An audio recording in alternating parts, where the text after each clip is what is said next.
a little bit about Emmanuel. He is a #1 New York Times bestselling author and the host and producer of the Emmy award-winning series Uncomfortable Conversations with a Black Man. He is also a Fox Sports analyst, a former NFL linebacker, and he has a master's degree in sports psychology from UT Austin. His next book, Illogical, will come out later this month. And with that, I will turn it over to Emmanuel, and I might take the liberty to ask you the first question. And how does it feel to come back to the 40 acres?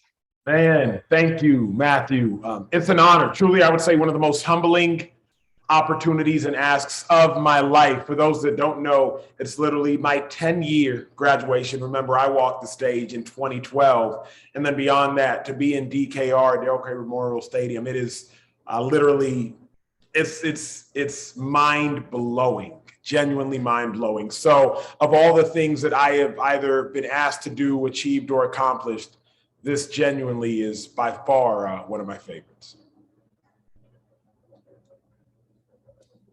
All right, guys, well, feel free to ask questions if you want. Have any of them?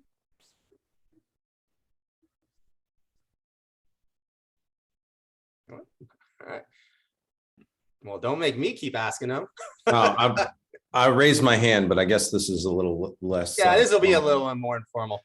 All right. Well, so I guess this is kind of a big question for you, Emmanuel. Last 2 years, you've sort of transcended from the sports bubble into the world. Can you just talk about that?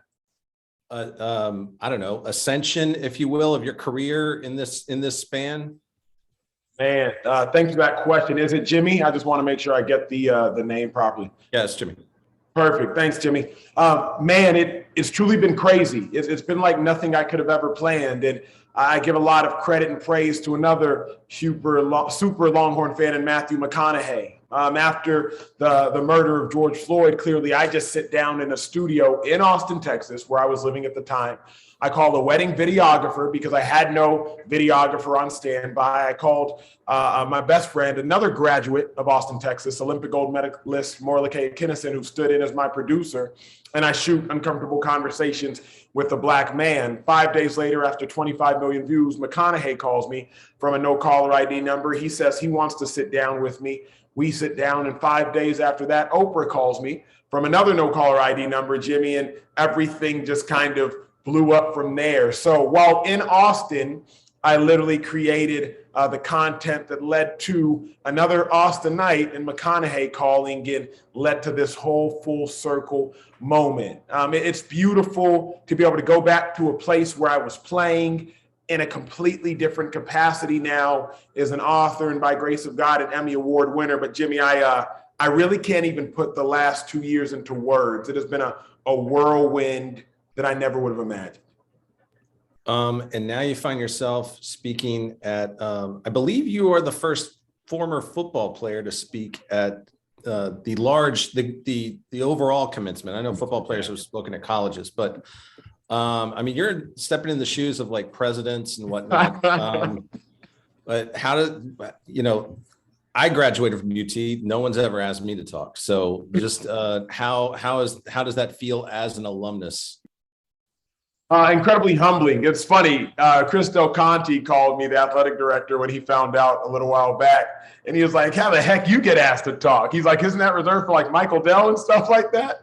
And so he just kind of busted my chops there. But no, I think it just speaks to the mindset of the motto of Texas. What starts here changes the world. And I did some stuff on the football field, Jimmy, but it was more so the world that I tried to change, starting with my world, starting in Austin, Texas. I think that Texas prepared me to be so much more than just an athlete. It prepared me to really try to go into the world and make a real dent. And I think that is what has led to this moment and to this incredibly humbling request.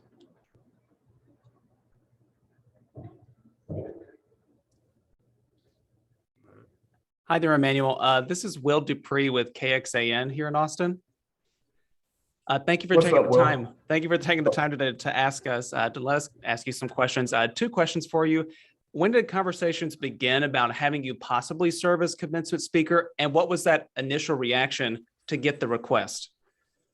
Oh man, conversations may have began, I don't know, maybe 3 months ago. And the initial reaction actually came from my publicist. And when she called me, I was grinning from ear to ear. And it's funny, I don't really get excited about much. I stay in the moment because it's all about the here and now. So, Will, I genuinely do not get excited about much of anything. And I think I might have been speechless. Like, my reaction to being asked to be commencement speaker was greater than my reaction to being nominated for an Emmy. I can put it like that. Like that reaction was greater because it was, there are 50,000 people. And there are 50,000 people, every 4 years, if you want to call it, because 10,000 roughly graduate a year. And of all the people that have walked the halls, the acres, the state, the nation, whatever you want to call it, to be asked to be the commencement speaker, especially at my 10-year anniversary with the stadium that I played in, that I've known since I was but a 16-year-old recruit, I'm speechless, man. It's a full circle, beautiful moment. I'm also curious how you plan to address what some of these graduates have gone through during these last few years, from COVID-19 to the racial justice movements and demonstrations. How do you plan to take that all in and put that into a speech for this huge crowd? These graduates, many could argue, or inarguably, are the most resilient graduates of all time. At least the most resilient graduates since the turn of the century. When you talk about COVID, first and foremost, dealing with that pandemic. And then you talk about the racial tension throughout the nation. And then you talk about what so many people on campus have had to deal with. There's nothing but resiliency when I think about the one word that comes to mind in regards to these graduates. Thankfully, unbeknownst to me, my new book of Illogical, which I'll get into later, is a symbiotic moment, saying yes to a life without limits. I think that what these graduates have had to go through and overcome, and what they will continue to go through and overcome, many will deem and have deemed as illogical. But I think ultimately it will lead them to changing the world, changing our world, and just being world changers altogether.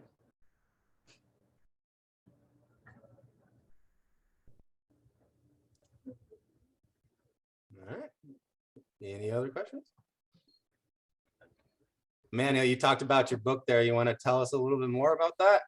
How it might I'm eager, because what I realized is the Texas motto of what starts here changes the world is particularly parallel to my motto of being illogical, saying yes to a life without limits. I think our greatest accomplishments in life, they come on the other side of our logic. And I'm just simply going to implore these graduates that the only limit is the limit in your mind and the limit that other people set before you. Personal experience speaking, to come back 10 years after I graduated and be a commencement speaker at the age of 31 is pretty outlandish. But what I took from Texas life principles, I applied them to my personal walk, my personal journey, and I just believed against others' doubt, and I didn't become afraid of other people's fears. And I just believe that so many people are so much more talented than I, and I genuinely cannot wait to see what this graduating class of 2022 will do. And I'm just glad to be able to encourage them to be illogical and go change the world. Wonderful. All right, guys, any other questions? One more, just for so long you followed in Sam's footsteps. Now he's following in yours. Do you give him a long critique about his performance? I love it. Man, yes, I absolutely do. Well, it's a circle of life moment, because Sam opened up the doors for me on the football field, and I get to open up the doors for him in the media world. And so it is a true circle of life moment.